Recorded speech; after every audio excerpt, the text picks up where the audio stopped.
Salam sejahtera, terima kasih karena bersama dengan saya di Nazilin Unity Channel. Hari ini keputusan paling kita tunggu-tunggu akhirnya diumumkan oleh Speaker Dewan Rakyat. 6 ahli parlimen ini status terkini mereka selepas Muhyiddin Yassin dan Bersatu memecat mereka. Ada yang kata tindakan Muhyiddin Yassin bersama dengan Parti Bersatu tergesa-gesa memecat 6 ahli parlimen ini adalah kesilapan paling besar sekali. Kata mereka, kalaulah Muhyiddin Yassin yakin dengan apa yang mereka kata, mereka hanya memberikan sokongan tetapi masih kekal dalam Bersatu, Muhyiddin dan Parti Bersatu tidak akan kerugian apa-apa. Nah, sekarang ini apabila Muhyiddin Yassin bersama Bersatu sangka perubahan perlembagaan parti boleh menyelamatkan 6 ahli parlimen atau boleh menyelamatkan 6 kerusi itu, rupa-rupanya sangkaan itu meleset sama sekali. Mereka sepatutnya ambil peduli, belajar daripada duluan yang pernah berlaku dalam kerusi parlimen dari Sabah. Kalau Anda masih ingat, ada satu duluan sebelum ini yang case-nya hampir sama seperti ini. Melibatkan Parti GRS dan juga Parti Bersatu. Akhirnya apa yang menang? Parti GRS menang. Dan beberapa kerusi parlimen milik Bersatu itu tidak berjaya dikosongkan. Karena disebabkan oleh beberapa isu yang lebih penting. Dan mahkamah juga tidak dapat membuat apa-apa keputusan selain membenarkan dan mengikut keputusan Speaker Dewan Rakyat. Dan akhirnya Speaker Dewan Rakyat mengumumkan 6 ahli parlimen Bersatu yang menyokong Anwar Ibrahim itu kekal sebagai ahli parlimen kerana mereka tidak melanggar Akta Anti Lompat Parti, dan mana mereka sebenarnya tidak keluar daripada parti. Mereka hanya menyatakan sokongan kepada Anwar Ibrahim. Dan kalau masih ingat, sebenarnya dulu isu ini pernah dikemukakan oleh Pakatan Harapan supaya diluluskan di dalam Dewan Rakyat. Yang mana kata mereka, kata Pakatan Harapan, orang yang menyokong atau mengalihkan sokongan tanpa melibatkan kepimpinan pun boleh dianggap sebagai lompat parti. Tapi waktu itu ada orang, Anda carilah sendiri siapa orang-orang itu yang sebenarnya tidak menyokong usul Pakatan Harapan. Nah, sekarang kena makan diri sendiri, kena diri sendiri. Akhirnya kerugianlah Parti Bersatu, menangislah mereka bersama dengan kawan-kawannya kerana rupa-rupanya disangka mereka boleh rampas kerusi semula. Akhirnya mereka hilang secara percuma 6 kerusi parlimen. Bermaksud 6 ahli parlimen Bersatu ini sudah berada dalam keadaan bebas. Apabila mereka dipecat, mereka bebas kali ini untuk beralih ke mana-mana parti politik. Jadi itu yang disebut rugi dan langkah Bersatu makan diri sendiri. Status 6 bekas ahli parlimen Bersatu yang menyokong kerajaan perpaduan Perdana Menteri Datuk Seri Anwar Ibrahim akhirnya terjawab.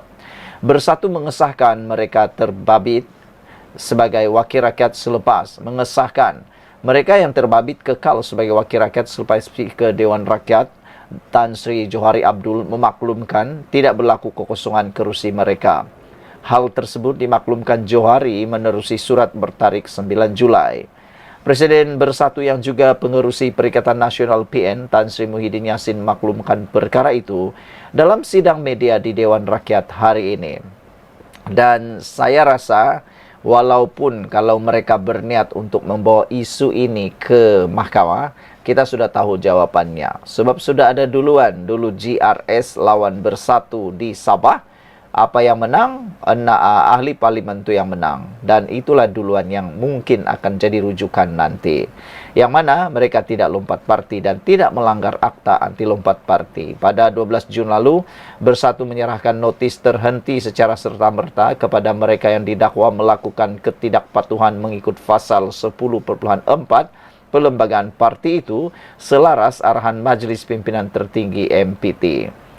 Sekian untuk kali ini. Jangan lupa tinggalkan komen anda untuk isu ini. Adakah anda juga bersetuju dengan netizen yang menggelar dan menganggap Tindakan bersatu memecat 6 ahli parlimen ini adalah tindakan yang paling merugikan sekali. Mereka secara percuma membuang 6 kerusi parlimen mereka. Maknanya sekarang kerusi bersatu makin hari makin kecil. Ya, makin hari makin kecil, dan 6 ahli parlimen ini yang sudah menyatakan sokongan kepada Anwar Ibrahim sekarang adalah ahli parlimen bebas. Boleh kata mereka tidak boleh disentuh apa-apa lagi, kerana saya rasa mahkamah pun tidak akan dapat membuat apa-apa keputusan, kerana itu adalah budi bicara bidang kuasa Speaker Dewan Rakyat, yang mana mahkamah pun tak boleh campur tangan. Kerana kalau mahkamah campur tangan, maka berlanggarlah kuasa pengagihan kuasa di parlimen dan juga mahkamah. Sekian dulu untuk kali ini. Jangan lupa tinggalkan komen anda. Malaysia kita punya, kita jaga sama-sama. Cintai Malaysiaku. Bye-bye. Salam sejahtera. Terima kasih kerana bersama dengan saya di Nazilin Unity Channel. Saudara-saudara sekalian, ini keputusan terkini berkaitan dengan kes rasuah penyalahgunaan kuasa penyelewengan dalam kes Janawibawa Muhyiddin Yassin. Akhirnya, mahkamah mengumumkan keputusan yang mengejutkan seluruh rakyat Malaysia. 5 orang panel telah pun bersidang membacakan keputusan tersebut. Hari ini diumumkan kes Janawibawa permohonan Muhyiddin menyemak keputusan akan diumumkan pada 20 Ogos. Sebelum saya teruskan ulasan dan apa keputusan hakim di mahkamah berkait isu ini, apa pendapat anda?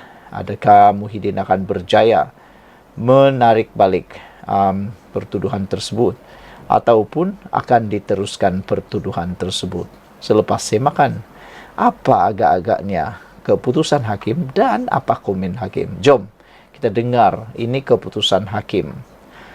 Permohonan Muhyiddin Yassin untuk menyemak keputusan Mahkamah Rayuan yang mengembalikan 4 tuduhan salah guna kuasa yang dikaitkan dengan program Janawibawa akan diketahui pada 20 Ogos ini. Keputusan itu ditetapkan oleh panel 5 hakim Mahkamah Rayuan yang dipengerusikan Aziza Nawawi hari ini. Turut bersidang sama adalah Hakim Muhammad Ruzima Ghazali, Ahmad Zaidi Ibrahim, Azman Abdullah dan Az-Zahari Kamal Ramli. Aziza berkata panel memerlukan masa untuk membuat keputusan kerana ia membabitkan isu yang serius.